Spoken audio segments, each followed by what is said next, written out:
I tried producers. I tried Barry Beckett, who's a terrific producer. I didn't really like the result. And then I made a record with Nile Rodgers, which was a complete disaster. And then after that, I just thought, you know what? I'd rather do it myself. If it stinks, let it be me who makes it stink instead of somebody else, you know? Let me take the pressure for it.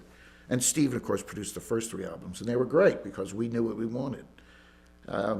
But since that day, I've pretty much, unless I make a mistake, I try to know what I want to get before I go in.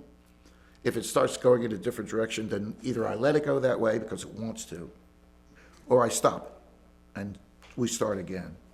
And it's not a big mystery if you know what you want. It's just hard to convey that sometimes. But there are lyrics on some of my records that I sang the wrong lyric and I liked it better. You know, I mean, mistakes are the human element, and I get a kick out of them. And we leave them on. We always have. We're not aiming for perfection. We're aiming for expression. Right. And so, you know, the best way to do that is just to let the chips fall where they may. So when did you quit your day job? When we went on tour for the first record.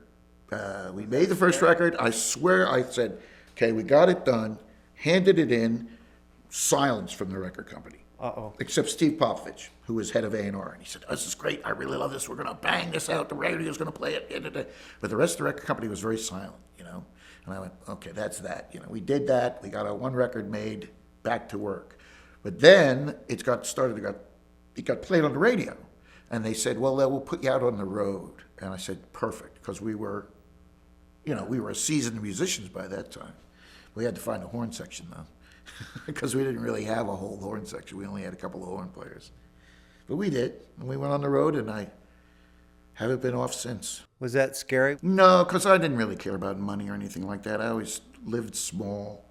You know, I never wanted any big ticket items. I was just, to me, being on the road was like one long, great experience. You know, it's like traveling for a living and playing music in the bargain. So the money aspect of it, and certainly I didn't have any job that I cared about. I never had a job that I cared about. So it was great. It was a godsend. I got out of working and into playing, and, you know, never stopped. So what'd your dad think?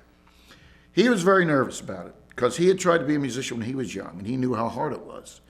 And he said, you got to go to college. You got to go to college. So I went to college for 1 year while playing in bands and working during the day. And finally I said, this is crap. It's totally wrong for me to go to college. I don't want to be a teacher, and I'm not going to study anything that's going to give me any kind of job. So this is a waste of time. And finally, when I made the first record, he said, okay, you know. It's good. And he said, it's a good record. There's not enough piano on this one song. And I'm like, Dad. Oh, they used to come to the shows. My mother loved it. She thought it was great. She'd come to the shows and dance and drink beer. And they both were very, very proud of me. And that was really, really nice because I really loved them. They were great people. And, you know, they'd worried for years about whether I was going to make enough money. But after a while, I was making more money than all my siblings. And so they figured, well, okay.